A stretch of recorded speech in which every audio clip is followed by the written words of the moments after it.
it's Ashleigh from Sweet Dreams Bake Shop, and today I'm going to be showing you how to make a bubble tea cake. This is going to be a great 3D carved cake, and it's really easy to start with this one if you haven't made a lot of 3D cakes before, because what we're basically going to be using is some cookie cutters, and you're going to have to do really minimal carving. It's going to be beautiful, it's going to be great. Bubble tea is all the rage right now, even though I've loved it my whole life. Yeah, no one cares about that, but that's okay. Let's get caking. Let's start off with making the Swiss meringue buttercream. It is super easy, but can be a little bit intimidating for people at first. So you want to put 300 grams of granulated sugar into a pot and then add 75 grams of cold water. Has to be cold or else you're going to start to develop crystals on the side. Then you're going to separate your egg whites by tossing the eggs back and forth like I am and using the yolks for something else, maybe a delicious creme brulee. Hint, hint. And we're putting about 125 grams of egg whites into that KitchenAid mixer. Make sure that mixer is super clean, as Swiss meringue buttercream does not like any fats in there during the meringue process. When you start developing bubbles like that, you want to start whipping your egg whites and take it off the stove as soon as it reaches 244 degrees Fahrenheit. Then you're going to slowly add the sugar and water mixture into your whipping egg whites.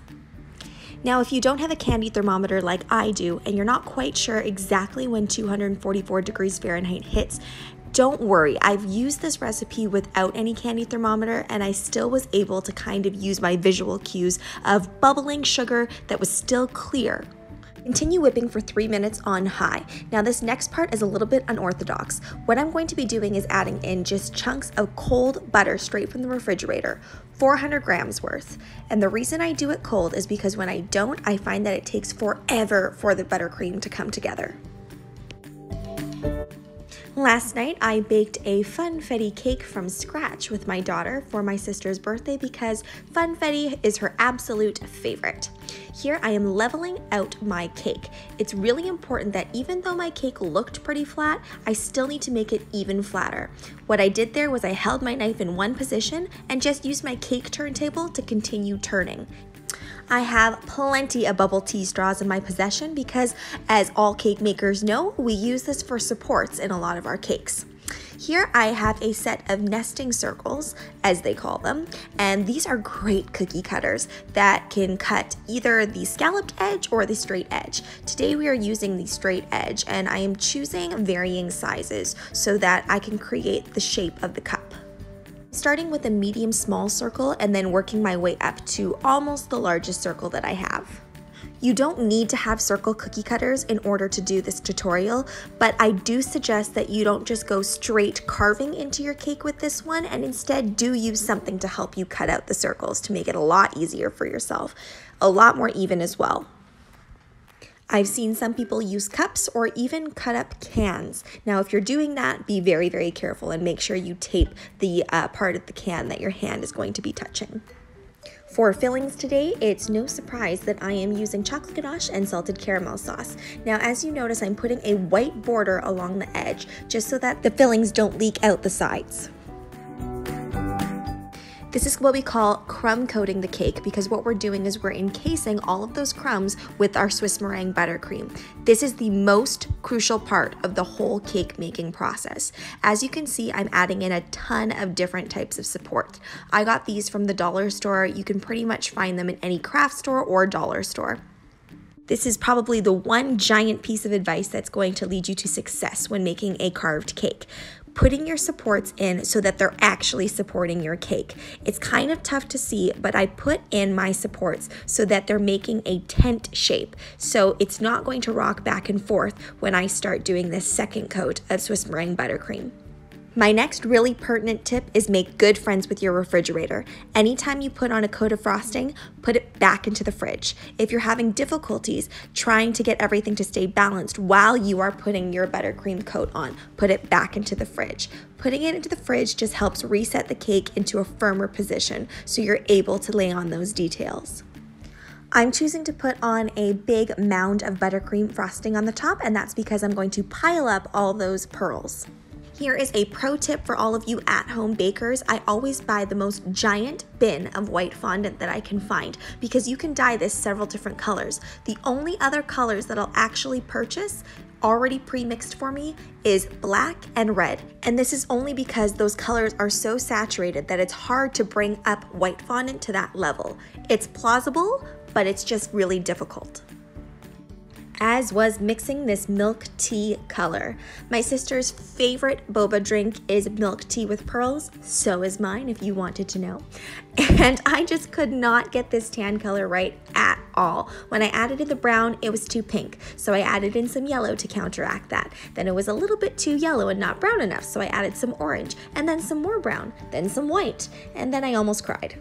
Which leads me to why I'm having such difficulties covering this cake. So because I had to add more coloring, I had to add more cornstarch. And because I had to add more cornstarch, it made my fondant really dry and kind of fall apart when I tried to put it on. So I reincorporated some Crisco into my fondant and I decided to go a different route for covering my cake. So normally I go from the top down and then just kind of smooth it over. This time I decided to do a panel and then attach it that way and then cut down the seam of the fondant and put the seam together with my finger. Different brands of fondant allow you to kind of make that seam a little bit less obvious. Today I'm using Satin Ice, which is a great brand of fondant, but the seam was still kind of there even after I smoothed it over and over.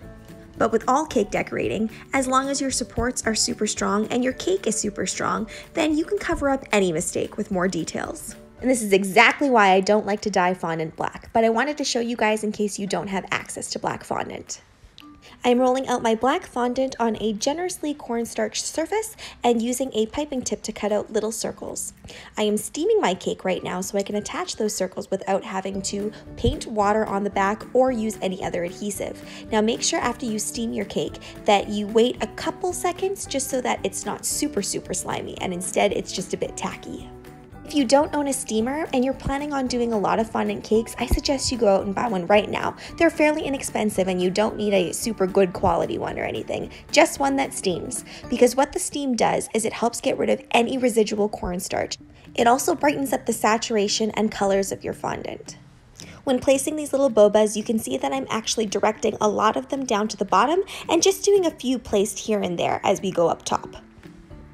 Since this cake is for my sister's birthday, I decided to add in a really cute little face. She's a sucker for all things kawaii. Oh look, it's a recording of me losing 10 years of my life as I roll all these tiny little balls. I know there are those tiny little ball rollers that do multiple balls at once, but I unfortunately don't own one of those, so here I am just rolling away. It was kind of therapeutic, but after a while I did want to stop. But I kept on going. Whenever you're applying these, make sure that you're steaming in between, or if you don't have a steamer, just adding a lot of water in between so that the pearls stack really nicely. Finishing up the face here by adding 2 little white dots, which I kind of just molded with my hand. I didn't bother getting out my cookie cutter again, and adding her little blushy cheeks as well. Ooh, some real-time piping, a rarity. And I'm just piping some buttercream here, and I'm going to place a lovely Oreo on top.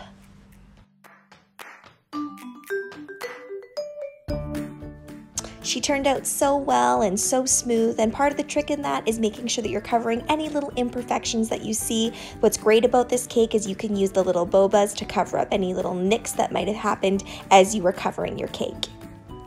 Now I just recently steamed the cake before taking this little video, so it's not going to stay shiny like that forever. If you want the bubbles to stay shiny, then you can just brush a little bit of corn syrup on top. Thanks so much for watching, guys. That concludes our video today. Ignore this time here, showing the same time at the beginning of the video, which means that I filmed this all at the same time. Yeah, I have kids. I've got to consolidate my filming time. All right, guys, so I hope you enjoyed that video. I hope you make this for your friends and family, and really you could take the same concept and make whatever drink that you want out there with the same shape. That's what's great about carved cakes. You can make them completely your own. Thanks for watching. Bye.